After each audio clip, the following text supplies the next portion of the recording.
O'zingizni va farzandingizni tanishtiring. Men Quvonova Mehribon, farzandim Isroilova Dilorom katta tanaffus maktabining 1-B sinfida o'qiydi.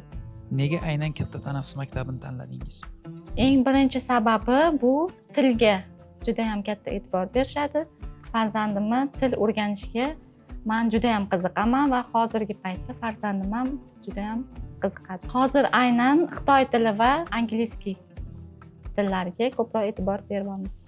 Maktabimizni sizga ma'qul kelgan 3 ta afzalligini ayta olasizmi? Afzalliklari juda ham ko'p o'zi. 3 tasini aytadigan bo'lsam, birinchi o'rinda o'sha yaratilib bergan shart-sharoitlari juda ham zo'r va bolalarni oziq-ovqatlariga, ya'ni o'sha pitaniyasiga juda ham katta e'tibor berishadi. Keyingi sababi o'sha tillarni mukammal o'rgatishadi. Sinf rahbarlari ham juda ham mehribon, juda ham tajribali o'qituvchi. Yil davomida farzandingizda qanday katta o'zgarishlar sezdingiz?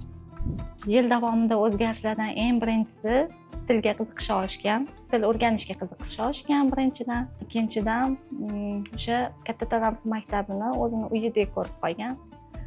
Sinfdoshlari bilan juda ham yaxshi chiqishib, juda ham bolalar bilan qanaqadir unaqa ko'p chiqishib keta olmasdi oldin, hozir unaqa emas. Begona bolalar bilan ham tez chiqishib keta oladi va o'sha o'qishga bo'lgan qiziqishi oshgan. Maktabga birinchi kelishingiz qanday bo'lgan? Birinchi kelganingizni eslay olasizmi? Eslay olaman. Biz o'sha birinchi o'quv yilidan birinchi kundan kelmaganmiz. Bir hafta 10 kuncha o'tib kelganmiz. Bizani birinchi bu maktab o'ziga tortgan tomoni o'sha shart-sharoitlari, jihozlari, bolalarni qiziqishini oshiradigan, o'ziga jalb qiladigan tomonlari ko'p. Birinchi kundan shuni sezganmiz. Katta tanaffus boshqa maktablardan nimasi bilan asosan ajralib turadi? Birinchi o'rinda o'qituvchilari menga juda ham yoqdi. Bolalar bilan ishlash texnikasi, tajribasi yuqoriligi va o'sha bolalarni o'qishiga juda ham katta ahamiyat berishligi yoqadi. Bolani o'qishga qiziqishini qanday oshirish mumkin? Bolani qiziqishini oshirish uchun uni ko'proq rag'batlantirish kerak deb o'ylayman. Har xil musobaqalar, har xil konkurslar bo'ladi bu maktabda.